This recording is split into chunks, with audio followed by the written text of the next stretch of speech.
বিসমিল্লাহির রহমানির রহিম। প্রিয় দেশবাসী, আসসালামু আলাইকুম। দেশের গণতন্ত্রিকামী জনগণকে বাংলাদেশ জাতীয়তাবাদী দল বিএনপির ৪৬তম প্রতিষ্ঠা বার্ষিকীর শুভেচ্ছা।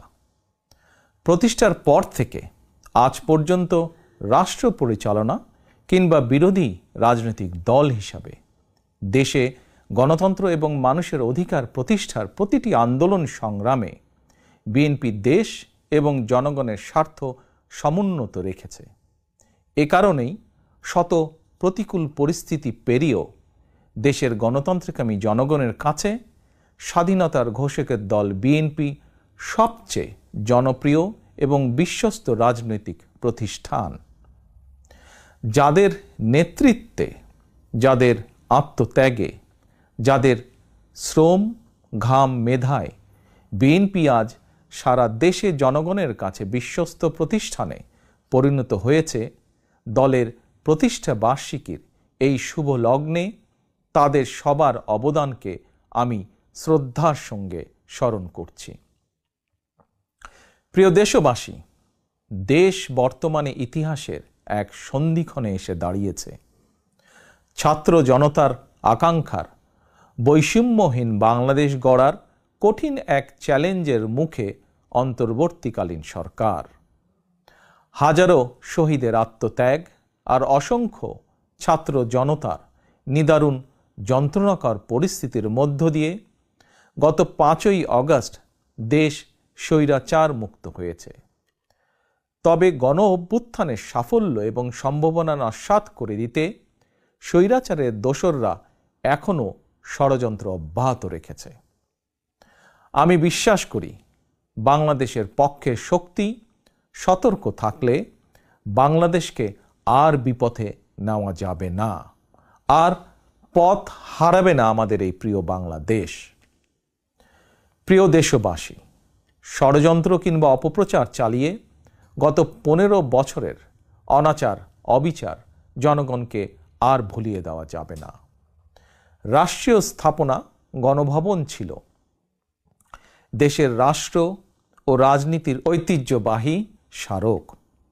গণভবন বর্তমানে স্বৈরাচার হাসিনার দুর্নীতি, দুঃশাসন, অনাচার, অপকর্মের প্রতীক।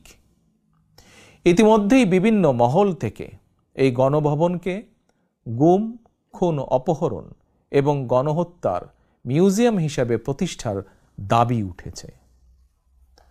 ২০০৯ সালের পিলখানায় সেনা হত্যা থেকে শুরু করে ২০১৩ সালের শাপলা চত্বর হত্যাকাণ্ড, ২০১২, ২০১৪, ২০১৫, ২০১৮, ২০২২ এবং ২০২৩ সালে গণতন্ত্র পুনরুদ্ধার আন্দোলনের সময় গুম ও বিচার বহির্ভূত হত্যাকাণ্ড, ২০১৮ সালের কোটা বিরোধী আন্দোলন এবং নিরাপদ সড়ক আন্দোলনে, ২০২৪ সালে গণ অভ্যুত্থানে শহীদ এবং গুম হওয়া মানুষদের স্মৃতিগুলো এই মিউজিয়ামে সংরক্ষিত থাকবে।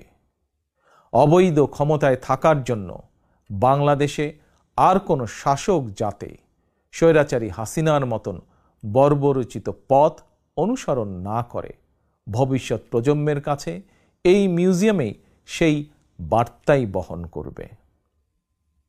প্রিয় দেশবাসী, অন্তর্বর্তীকালীন সরকার যখন গণ অভ্যুত্থানের আকাঙ্ক্ষা বাস্তবায়নের পথে রয়েছে, এমন সময় হঠাৎ করেই চাপিয়ে দেওয়া বন্যা পরিস্থিতি দেশের পূর্বাঞ্চলের বিস্তীর্ণ অঞ্চল গ্রাস করে নিয়েছে।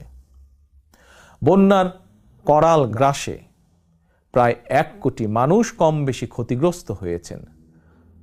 অনেক মানুষ মারা গিয়েছেন, বিনষ্ট হয়েছে সম্পদ।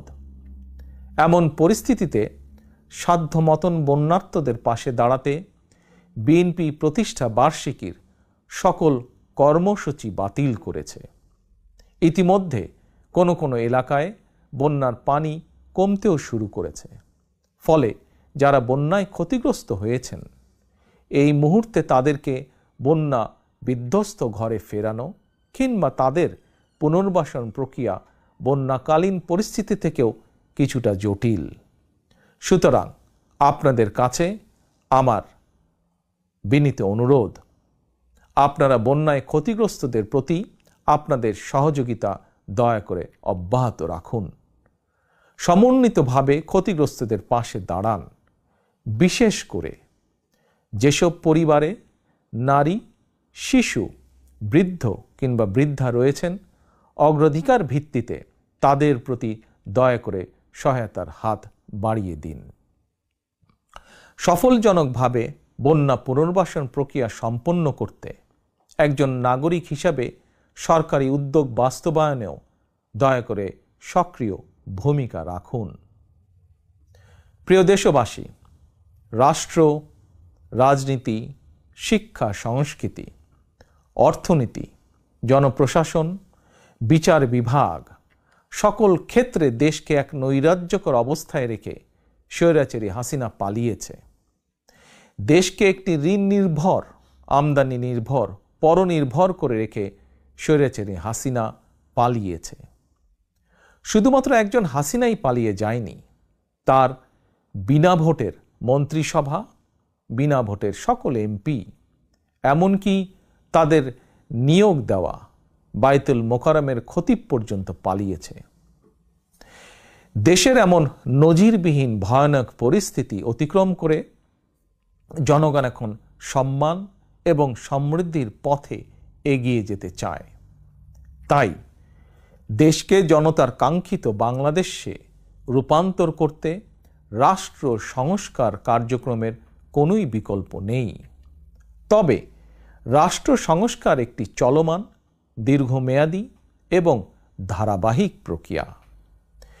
টেকসই এবং কার্যকর উপায়ে রাষ্ট্র সংস্কার করতে হলে সংস্কার প্রক্রিয়ার সঙ্গে অবশ্যই জনগণের প্রত্যক্ষ অংশগ্রহণ থাকা জরুরি।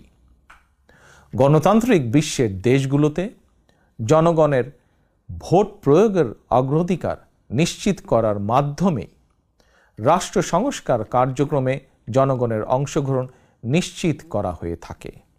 কারণ একটি গণতান্ত্রিক রাষ্ট্রে সরকার এবং জনগণের মধ্যে কার্যকর সেতুবন্ধন হচ্ছে জনপ্রতিনিধিত্বশীল জাতীয় সংসদ।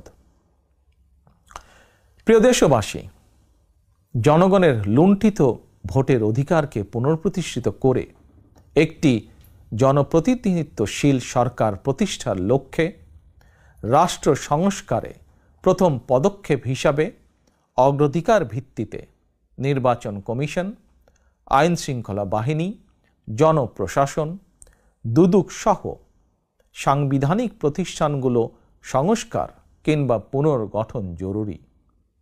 সেই লক্ষ্য অর্জনে অন্তর্বর্তীকালীন সরকার তাদের পরিকল্পনা অনুযায়ী রাষ্ট্র সংস্কার কার্যক্রম এগিয়ে নিচ্ছে বলে আমরা মনে করি। সুতরাং জনগণের প্রত্যক্ষ ভোটে একটি জনপ্রতিনিধিত্বশীল রাষ্ট্র এবং সরকার গঠনের লক্ষ্যে দেশকে নির্বাচনী রোডম্যাপে তোলার জন্য প্রয়োজনীয় রাষ্ট্র সংস্কারের জন্য জনগণ অন্তর্বর্তীকালীন সরকারকে সব রকমের সহায়তা করতে প্রস্তুত। প্রিয় দেশবাসী, আমি মনে করি, আমাদের দল বিএনপি মনে করে, রাষ্ট্র সংস্কারকে কার্যকর করতে হলে দেশের রাজনৈতিক দলগুলোর দৃষ্টিভঙ্গি এবং কার্যক্রমেও স্বচ্ছতা নিশ্চিত করার বিষয়টিও উপেক্ষা করার কোনোই সুযোগ নেই। সে লক্ষ্যেই 2023 সালের জুলাই মাসে রাজনৈতিক দল হিসাবে বিএনপি রাষ্ট্র সংস্কারের পাশাপাশি দলীয় রাজনৈতিক সংস্কার কর্মসূচি ঘোষণা করেছে।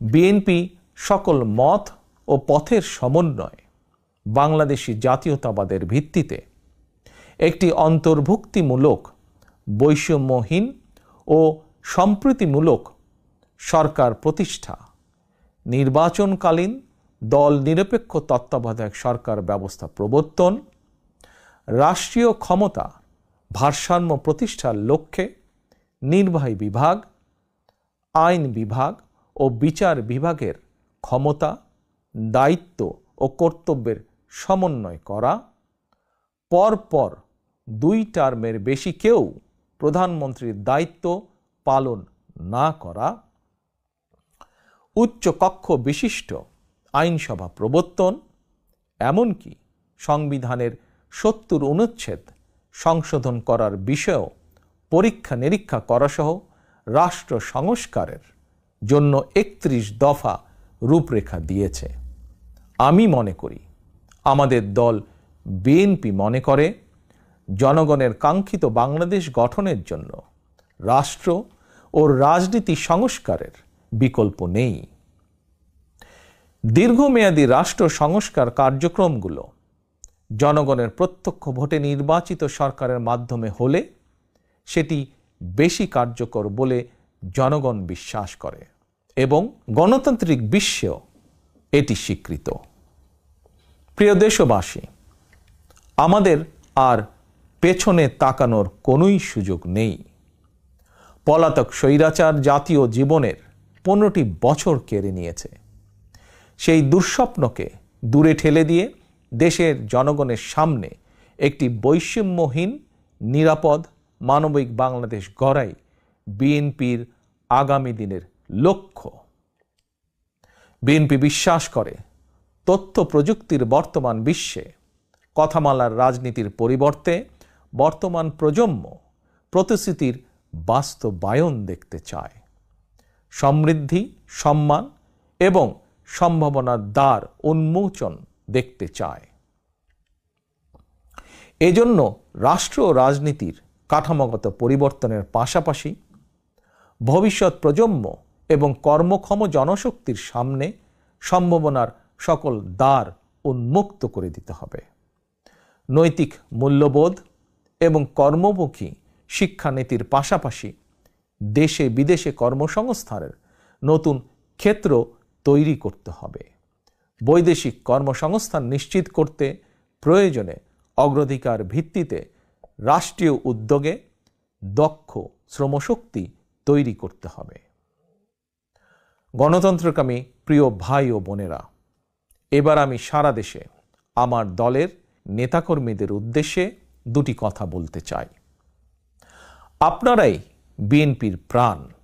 শত নির্যাতন, নিপীড়ন, হামলা, মামলা, হয়রানির শিকার হয়েও আপনারা জাতীয়তাবাদের আদর্শ বিচ্যুত হননি। আমি জানি, অতীতে বছরের পর বছর ধরে আপনাদের অনেকেই মাফিয়া সরকার এবং তাদের দোসরদের দ্বারা নির্যাতন, নিপীড়নের শিকার হয়েছেন। তবে বর্তমান পরিবর্তিত পরিস্থিতিতে আপনাদের প্রতি আমার একান্ত অনুরোধ, অতীতে নির্যাতনের শিকার হওয়ার কারণে আপনারা কেউ দয়া করে প্রতিশোধ পরায়ণ হবেন না। কেউ দয়া করে নিজের হাতে আইন তুলে নেবেন না। বরং অন্যায় অবিচারের শিকার হলে আইনগত পদক্ষেপ নিন। তবে খেয়াল রাখবেন, কেউ যেন হয়রানিমূলক মামলা হামলার শিকার না হন। আপনাদের প্রতি আমার স্পষ্ট বার্তা, শক্তি কিংবা ভয় দেখিয়ে নয়, বরং ইনসাফ এবং উদারতা দিয়ে মানুষের মনকে জয় করুন, জনগণের ভালোবাসা অর্জন করুন। পরিশেষে বিএনপির 46তম প্রতিষ্ঠা বার্ষিকীর এই শুভ লগ্নে আমি বলতে চাই, স্বাধীনতার ঘোষকের প্রতিষ্ঠিত দল বিএনপিকে mother of democracy Begum Khaleda Zia দেশের 87,000 গ্রামের প্রতিটি ঘরে ঘরে পৌঁছে দিয়েছেন। সেই দলের পতাকা এখন আমার, আপনার, আমাদের হাতে। এই পতাকা এখন শুধু বিএনপির দলীয় পতাকাই নয়, বরং এই পতাকা এখন দেশ এবং জনগণের স্বাধীনতা ও অধিকার রক্ষার প্রতীকে পরিণত হয়েছে। সুতরাং যারা এই পতাকার মর্যাদা সমুন্নত রাখতে চান, তারা কোনো প্রকার অনৈতিক কিংবা অনধিকার চর্চায় লিপ্ত হবেন না। বাংলাদেশের জাতীয়তাবাদী শক্তির সকল স্তরের, সকল পর্যায়ের প্রতিটি নেতা কর্মী, সমর্থক, শুভাকাঙ্ক্ষীকে মনে রাখতে হবে, জনগণ বিএনপিকে বিশ্বাস করে, বিএনপিও জনগণকে বিশ্বাস করে, কারণ জনগণই বিএনপির সকল রাজনৈতিক ক্ষমতার উৎস। আল্লাহ হাফেজ। বাংলাদেশ জিন্দাবাদ, বাংলাদেশ জাতীয়তাবাদী দল জিন্দাবাদ।